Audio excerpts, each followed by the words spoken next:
జై గురుదత్త.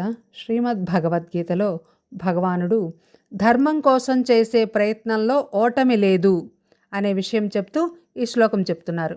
హతో వా ప్రాప్స్యసి స్వర్గం జిత్వా వా భోక్ష్యసే మహీం తస్మాదుత్తిష్ఠ కౌంతేయ యుద్ధాయ కృత నిశ్చయః. అర్జున, ఈ ధర్మం కోసం చేసే యుద్ధంలో చనిపోయావా స్వర్గాన్ని పొందగలవు, జయించావా రాజ్యాన్ని అనుభవించగలవు. అందువలన స్థిరమైన నిశ్చయం కలవాడవై యుద్ధం కోసం లేచి నిలబడు. ఈ శ్లోకం ద్వారా భగవానుడు మనకు కూడా ఇస్తున్న ఉపదేశం ఏంటంటే, మన జీవితంలో కూడా మంచి చెడుల మధ్య యుద్ధం జరుగుతూనే ఉంటుంది కదా. మనం భయపడకుండా మన ధర్మాన్ని, మన కర్తవ్యాన్ని చేస్తే ఫలితం ఏదైనా కూడా నష్టమేమీ లేదు. అంటే ప్రయత్నం చేయటమే ముఖ్యం అని భగవానుడు ఇక్కడ మనందరికీ ఉపదేశం ఇస్తున్నారు. ఇలా భగవానుడి ఉపదేశం కొనసాగుతుంది. జై గురుదత్త. శ్రీ గురుదత్త.